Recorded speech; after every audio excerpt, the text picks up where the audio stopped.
নমস্কার বন্ধুরা, কেমন আছেন? ওয়াচিনি বাঙালি চ্যানেলে সকলকে স্বাগতম। সকলকে প্রথমেই জানাই শুভ সকাল। আজ বৃহস্পতিবার, সকাল থেকেই ব্লগটা চালু করছি। আর সকালে উঠে তো ছেলেদেরকে স্কুলে দিয়ে এলাম, আর এখন তো পুজো করছি সব বাড়ির কাজকর্ম সেরে, সেটাই পুজোটাই একটু শেয়ার করবো আজকে। আর এখানে দেখুন আমার যেসব ভগবান আছে আমার বাড়িতে সবাইকে নামিয়ে এখানে পরিষ্কার করেছি, কারণ সিংহাসনটা পরিষ্কার করতে হয়, সেই হিসাবে ঠাকুরগুলোকে এটা দিয়ে একটু পরিষ্কার করে নিই, কারণ প্রচুর ধুলো। আর আমার ছোটো ছেলেটা থাকলে গোপালকে স্নান করায়, এই লক্ষ্মীনারায়ণটাকে, পিতলের লক্ষ্মীনারায়ণ তো ওটা একটু পিতম্বরী দিয়ে পরিষ্কার করে দেয়। বাকি সব ঠাকুরগুলোকে এখানে পরিষ্কার করে প্রত্যেক সপ্তাহতেই আমি রাখি। এবার এগুলোকে পুজো করব। আর আজ প্রচুর বৃষ্টি হচ্ছে। পিতলের ঠাকুরটাকে আমিও মাজতাম, ওর তো এখন স্কুল চালু হয়ে গেছে, তো টাইম পাবে না, কিন্তু এত বৃষ্টি হচ্ছে গাড়ি নিয়ে যেতে পারবো না, হেঁটে হেঁটে আমাকে আনতে যেতে হবে, আর একটু আগেই বেরোতে হবে। আর সকালে একটু শুয়ে পড়েছিলাম, লেট হয়ে গেছে সেই হিসাবে, আর এখন আর টাইম হচ্ছে না। আর এটা সিংহাসনটা পরিষ্কার করে নিয়েছি, শুকনো করতে দিয়েছি, মালাগুলো চড়ানো ছিল খুলে নিয়েছি। আর মালা তো আজকে ফুল নিয়ে আসা হয়েছে, কিন্তু মালাটা গাঁথা হয়নি। এই যে সকালবেলা শুয়ে পড়েছিলাম, মালাগুলো গাঁথবো, দুপুরে গাঁথবো, মালা বানাবো। আর এখানে ওখানে সিংহাসনে ধরে না, এখানে জগন্নাথ দেব আছে। আর এটা আমাদের জীবদানী মাতা, কিছুদিন আগে যে গিয়েছিলাম 1400 সিঁড়ির মন্দির, ওই জীবদানী মাতা। রাধে রাধে। আর এখানে আমার আরও একটা ছোট্ট গোপাল আছে, এই ঝোলাটা ওখানটায় ধরে না বলে সিংহাসনে এখানে রাখা আছে। এটা প্রথম থেকে ছিল, পরে এতে গিয়ে মায়াপুর গিয়ে ওই লাড্ডু গোপালটা নিয়ে এসেছিলাম। এখানে সরস্বতী, এখানেও রাধা কৃষ্ণর মূর্তি আছে। আর পুজো তো করবো এখন, আর এগুলো মালাটাও বানাবো, সেটাও আপনাদের সঙ্গে শেয়ার করবো। প্রচুরই বৃষ্টি হচ্ছে, দেখতেই পাচ্ছেন কত জোরে বৃষ্টি হচ্ছে। এখন তো আনতে যাবো, তাড়াতাড়ি করছি, পুজোটা করে নিয়ে এসে মালা গাঁথবো, ছেলেদেরকে খেতে দিয়ে তারপর মালাটা গাঁথবো। আর আমার বাড়িতে এই যে এইসব ঠাকুরগুলো আছে, এখানে নারায়ণ, এখানে বিশ্বকর্মা, কালীমাতা, আর এটা শ্রী চৈতন্য মহাদেব, অষ্টসখী, এখানেও একটা জগন্নাথ দেব আছে। ওইটা তো আমার বান্ধবী দিয়েছিল, আর এটাও একজন দিয়েছিল আমার বাপির বন্ধুর মেয়ে। আর এটা জীবনী মাতার, এখানে আগে থেকে আরেকটা ছিল। এখানে মা তারা মায়ের চরণ পাদুকা দিয়েছিল। আর এখানে রাজবল্লভী মা, এটা আমার শ্বশুরবাড়ির ওখানে ঠাকুর, রাজবল্লভী মা, লাড্ডু গোপাল, গণপতি বাপ্পা, সরস্বতী মাতা, লক্ষ্মীনারায়ণ, আর ওম নমঃ শিবায়, ওম নমঃ শিবায়। এখানে একটা মহালক্ষ্মী। এগুলোই আমার বাড়ির সব দেবতা, সবগুলোই সিংহাসনে এগুলো থাকে। আর বাকি ওগুলো তো ওখানে যেগুলো ধরে না, ওগুলো ওখানে রাখা থাকে। আর এখানে দেখুন সিংহাসনে সব দেবতাদের সাজিয়ে দিয়েছি, দেবী দেবতাদেরকে এরকমভাবে রাখি। আর এখানে তো ঠাকুরকে সেবা দেওয়া হয়, ফুল দেওয়া হয়, আর জায়গা নেই রাখার। আর এখানে আমার পুজো হয়ে গেছে। আর এখানে দেখুন আমার গীতা আছে, লক্ষ্মীর পাঁচালী আছে, শ্রীকৃষ্ণের জন্ম কাহিনী আছে, ওখানে রাখা আছে। আর মালা মালা তো দেওয়া হয়নি, এখন শুধু ফুল দিয়ে পুজোটা করে নিয়েছি। আর এখানে আমার তুলসী তলা, যেটা এখানে তুলসী ঠাকুর। আর একটা জিনিস লক্ষ্য করেছেন, আমার বাড়ির যে গাছগুলো ছিল কেটে দিয়েছে। কারণ কি এই গাছগুলো, এবারে যে গাছগুলো ছিল ফুল হচ্ছিল না সেরকম, আবার বসিয়েছে, ওখানে গাছ এসে গেছে। আনতে বেরিয়ে পড়েছি রাস্তায়, দেখুন রাস্তা থেকে আপনাদেরকে বৃষ্টিটা একটু দেখাচ্ছি। ঝিরঝির করে নয়, ভালোই জোরে পড়ছে। আর ওদিকে তো জল দাঁড়িয়েও গেছে পেট্রোল পাম্পের ওখানটায়। ছেলেদের আনতে এসেছি, আরও জোরে বৃষ্টিটা এসেছে। আর এখানে ভিড় দেখুন, তাও আমাদের লাইটে ছাড়ে, আমাদের সবার শেষে বাচ্চারা চলে গেছে। প্রচুর ভিড়, রাস্তায় জল দাঁড়িয়ে গেছে। আর এখানে এই ওই দু ম্যাডাম, এটা অংশু, এদিকে আমার ছেলেরা রেনকোট পরেছে। আর প্রচুর ভিড় হয়েছে। 7th সবার শেষে ছাড়ে, 9, 10, 8, 9, 10 ছেড়ে দিয়েছে ওদিক দিয়ে। আর সেদিকে ছাড়ছে কিছু বাচ্চাকে।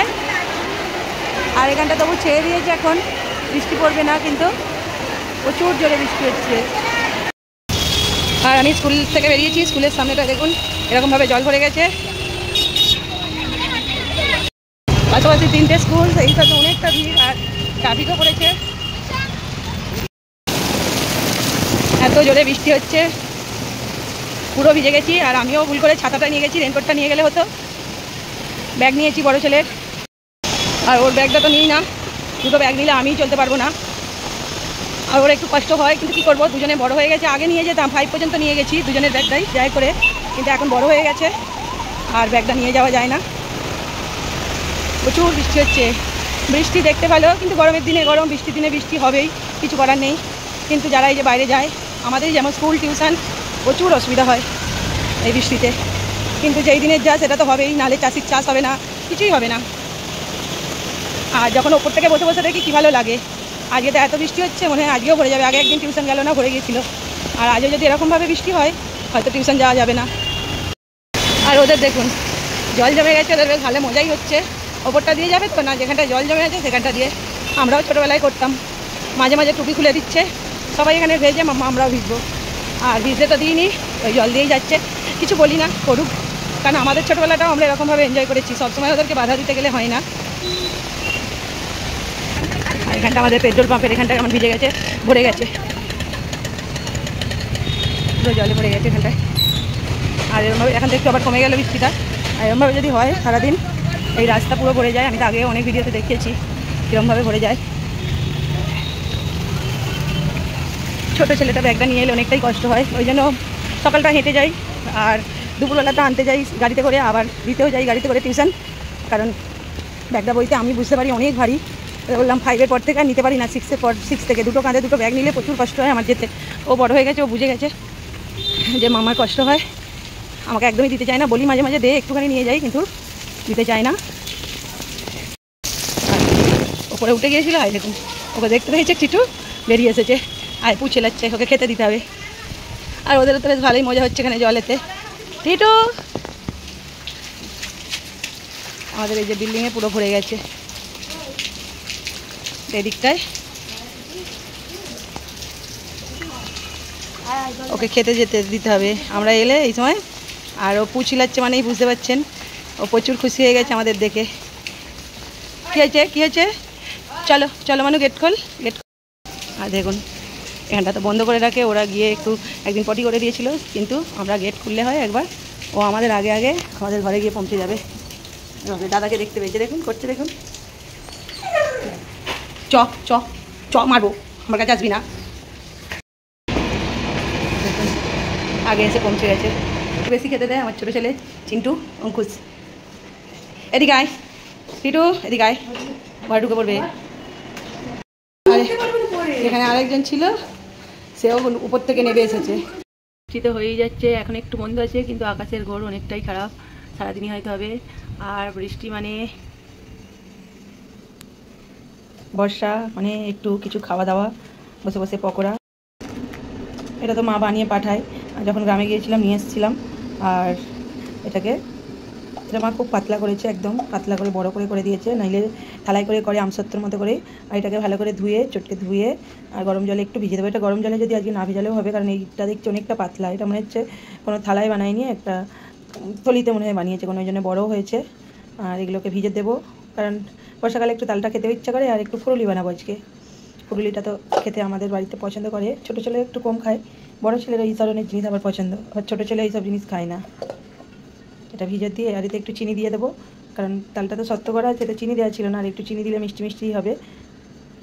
আর এটাকে ভালো করে ধুয়ে চিনি দিয়ে ভিজিয়ে রাখবো, ধুতে ধুতেই দেখছি অনেকটা নরম হয়ে গেছে। আর গরম জলে, নাহলে একটু গরম জলে করে রাখি, ভিজিয়ে রাখি। আর এটা সন্ধ্যার সময় নাস্তায় বানাবো, তালসত্ত্বের ফুরুলি বানাবো। আমি তো ফুরুলি অনেকবারই দেখিয়েছি তালসত্ত্বের, আর এরকমভাবে আমসত্ত্বের মতো করে তালসত্ত্ব বানিয়ে দিলে রাখলে কিন্তু অসমতেও খাওয়া যায়। তালসত্ত্বের ফুরুলি, পরোটা, লুচি, পিঠে যা ইচ্ছা করবে এটা দিয়ে বানিয়ে খাওয়া যায়। আমি এটাকে এখন ভিজিয়ে রাখবো। এখানে মালা গাঁথবো বলে ফুলগুলোর বসে গেছি, কিন্তু ফুলগুলো না অনেকটা বড় বড় ফুল আজকে, মানে সুন্দর ফুল কিন্তু বড় বড়। এমনিতে তো বৃষ্টি হচ্ছে সারাদিন, কাল থেকেই হচ্ছে, ফুলগুলো পচা পচা ফুল আছে, কিন্তু ফুলগুলো সুন্দর। আর এত বড় বড় ফুল হলে কি হবে, 750 ফুল নিয়ে এসছে, মালাগুলো ছোটো ছোটো হয়ে যায়। যাই হোক, এখন মালাগুলো গেঁথে নিই। সাদা নিয়ে এসছে 2-4টে, মানে সাদাটা আলাদা করে নিতে হয়, ওই বলে 2-4টে দিয়ে দাও, তার সঙ্গে দিয়ে দেয়। এই 2 রকম ফুলই বেশি নিয়ে আসে, আর 2-4টে পুজো করার জন্য সাদাটা নিয়ে আসে। মালাগুলো গেঁথে নিই আগে। মালাগুলো আমার বানানো হয়ে গেছে, আর ফুলগুলো আজ এতই বড় বড়, মানে কি বলবো, 3-4টে, যেখানে মালা হয়েও 3-4টে মালা এক্সট্রা হয়, সেখানে আজ তো ফুল বাঁচেই নি, এখানে 2টো। আর দরজার বাইরে যে মালাটা দিই সেটা আজকে হলোই না, এটা গণপতি ঠাকুরের, আর বাকি কৃষ্ণ রাধার, এখানে মন্দিরের সবগুলো হয়েছে, বাকি বাইরের গেটেরটা হলো না। আর একটা মন্দিরে গিয়ে পুজো দিয়ে আসি, সেটাও আজকে হলো না। ফুলটা অনেকটাই বড় বড়, আর কোনো বার এত ছোটো ছোটো ফুল আসে, সেটাই আবার অনেকগুলো বেশি হয়ে যায়। যাকে আর মালাটা তো আমি বাড়িতেই বানাই, লকডাউনের পর থেকে সবাই জানেন, হয়ে গেছে। নিজের হাতে মালা বানিয়ে ঠাকুরকে দেওয়া, সেটা একটা আলাদাই তৃপ্তি, অনুভূতিটাই আলাদা। পুজো করা হয়ে গেছে, মালা দেওয়া হয়ে গেছে। এই ঠাকুরটার মালাটা দিতে পারি না আমি, ওই জন্য দেওয়া হয়নি। আর এখানটা উঠে এইগুলোই হাত পেয়ে যায়, এটাই হাত পায় না, এখানে রাখা আছে। মালাগুলো তো ছোটো ছোটোই হয়ে গেছে ফুলগুলো বড়ার জন্য। আর বৃহস্পতিবার পাঁচালি পড়াও হয়ে গেছে, সবই হয়ে গেছে, ধুনোটা দিয়েছি।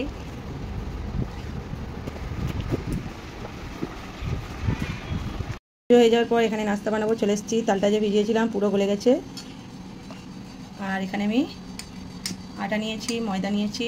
আর আটাটা আমার এমনিতে শেষ হয়ে গেছে, অল্পই ছিল। আমি তো এটা এমনি আটা বেশি দিয়ে ময়দা কম দিয়ে বানাই, কিন্তু আজকে ময়দা বেশি হয়ে গেছে, আটা কম হয়ে গেছে, বানাবো। আর পরিমাণ মতো নুন দিয়ে দেবো, আর দেবো একটু খাবার সোডা। খাবার সোডাটা দিলে একটু ফুলবে। আর এটা দিলে ভালো হতো, চালের গুঁড়িটা ক্রিস্পি হতো। কিন্তু আজ যেহেতু বৃহস্পতিবার, ছোটবেলা থেকে মাকে দেখেছি বৃহস্পতিবার দিন মুড়ি ভাজতো না। কারণ কি, যে ওই বৃহস্পতিবার দিনটা চালটা ভাজলে চুঁয়ে যাবে, সেই হিসাবে। আর আমিও সেই হিসাবে চোঁয়া পোড়াটা করি না। চালের যেটা চোঁয়া পোড়া বলে ওটা আমি করি না বৃহস্পতিবার দিন। সেই হিসাবে এটা ফ্রাই করলে, চালটা দিলে ফ্রাই হয়ে যাবে, সেই হিসাবে চালের গুঁড়িটা দেবো না, যেহেতু বৃহস্পতিবার। আর বৃহস্পতিবার এমনিতেই নিরামিষ খাই। আর চালটাও কোনো দিন, মানে যেমন সরু চাকলি পিঠে, গুড় পিঠে, আমি চাল দিয়ে কোনো দিন বৃহস্পতিবার করি না, ওটা আমি খাই না। মায়ের কাছ থেকে দেখে আসছি, মা দিদা ছোটোবেলা থেকেই করতো, ঠাকুমা। আর এটা আমি মেয়েকে পুরুলি বানাবো। একটু কালো জিরে দিতে ভুলে গিয়েছিলাম। আর আমার মাকে দেখেছি পুরুলি বানালে মৌরি দিত। একটু পুরুলিতে কালো জিরে আর মৌরি দিয়ে দিলে খেতে সুন্দর লাগে। এটা দিয়ে একটু ভালো করে মেখে নিচ্ছি।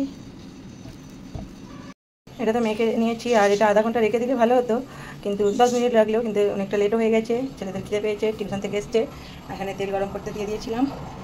আর সেই বলে না, আমাদের এখানে এখন তাল পাওয়া যায়, কিন্তু সবসময় তো পাওয়া যায় না। আর এটা থাকলে নেই মামার থেকে কানা মামা ভালো, সেই রকম হয়ে গেছে ব্যাপারটা। আর যেটাকে বলে দুধের স্বাদ ঘোলে মেটানো, সেই রকম। কিন্তু খুব সুন্দর খেতে লাগে তাল সত্ত্বের পুরুলিও। একটু জল নিয়ে আর আমি দিয়ে দিচ্ছি, খুব সুন্দর ফুলবে। পুরোটা ভেজে নিই আপনাদেরকে দিয়ে নিই আপনাদের দেখাচ্ছি। সবজিগুলো কিন্তু অনেকটা ফুলে হচ্ছে, আর বেশ অনেকটা লাল লাল হয়েছে। এতে একটু দেখাচ্ছে লাইট ফোনেতে, কিন্তু অনেকটাই লাল লাল হয়েছে। আর দেখুন বেশ ভালোই ফুলে গেছে। সোডাটা দেওয়া হয়েছে একটু, সেই জন্য। আর এটা চালের গুঁড়িটা দিলে ক্রিস্পি হতো, আরও ভালো লাগতো। আর যেহেতু বৃষ্টি হচ্ছে ভালো লাগবে বলে, এখন যদিও বৃষ্টিটা একটু কম হয়েছে বৈকাল থেকে, ঝিরঝির করে পড়ছে। আর এই বৃষ্টির দিনে তালের পুরুলি খেতে তো ভালোই লাগে। কিছুটা তো ভেজে নিয়ে এসেছি, কিছুটা রয়ে গেছে। আর যদি রাত্রিতে সেরকম হয় ভাজবো, নইলে কাল সকালে টিফিনে বানিয়ে দেবো ছেলেদের। আর আজকের ব্লগটা আমি এখানেই শেষ করব। আর আজকের এই রেসিপিটা যদি আপনাদের ভালো লাগে, একবার বাড়িতে তাল সত্ত্ব বানিয়ে এরকমভাবে পুরুলি বানিয়ে দেখবেন। আর চলুন, আজকের ব্লগটা আমি এখানেই শেষ করছি। আর যদি ব্লগটা ভালো লাগে লাইক কমেন্ট করে দেবেন। সকলে ভালো থাকবেন, সুস্থ থাকবেন, সাবধানে থাকবেন। শুভরাত্রি।